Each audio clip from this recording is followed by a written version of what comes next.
सुबह से लेकर शाम तक हम असंख्य अनुभवों, भावनाओं और विचारों से गुजरते हैं। कई बार लगता है जो भी हो रहा है बस यूं ही किसी अदृश्य ताकत का खेल है, पर अगर हम थोड़ा गहराई से सोचें तो समझ आता है कुछ भी यूं ही नहीं हो रहा। हर घटना, हर परिस्थिति, हर मुलाकात हमारी बोई हुई ऊर्जा का प्रतिफल है। जैसी करनी वैसी भरनी। यह सिर्फ एक कहावत नहीं है, यह ब्रह्मांड का शाश्वत नियम है। कई लोग सोचते हैं कोई भगवान ऊपर बैठा है जो हर गलती पर सज़ा लिख देता है, लेकिन सच यह है कि ब्रह्मांड किसी को सज़ा नहीं देता। जैसे गुरुत्वाकर्षण बिना किसी पक्षपात के काम करता है, वैसे ही कर्म का नियम भी है बिना पक्षपात के। आप अमीर हो, गरीब हो, पूजा करते हो या ना करते हो, कर्म का नियम सबके लिए एक जैसा है। एक किसान अपने खेत में गेहूं का बीज डालता है तो उसे चिंता नहीं होती कि पपीता उगेगा या नहीं। उसे पता है जो बीज डाला है उसी का फल मिलेगा। प्रकृति कभी गलती नहीं करती। मिट्टी, पानी, धूप सब पहचानते हैं उन्हें क्या उगाना है और ठीक वैसा ही पनपाते हैं।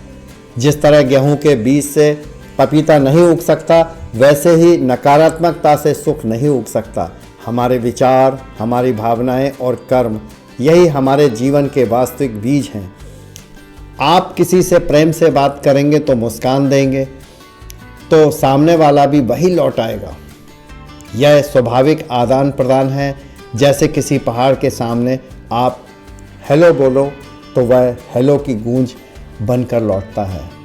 अगर आप क्रोध से बोलेंगे तो वही क्रोध प्रतिध्वनि बनकर लौटेगा। ब्रह्मांड भी एक विशाल पर्वत जैसा है, आप जो भेजते हैं वही वापस आता है।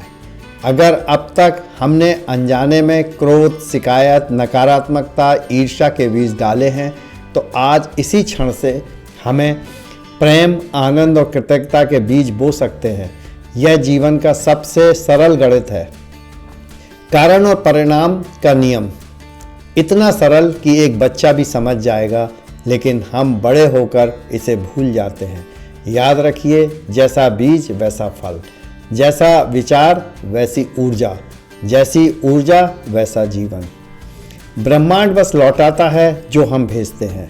तो आज से अपने भीतर ऐसे विचार बोइए जो खुशियाँ उगाएं, ऐसी भावनाएं बोइए जो शांति उगाए, ऐसे कर्म कीजिए जो आनंद को जन्म दें, क्योंकि आप ही अपने जीवन के किसान हैं और आपकी हर सोच एक बीज।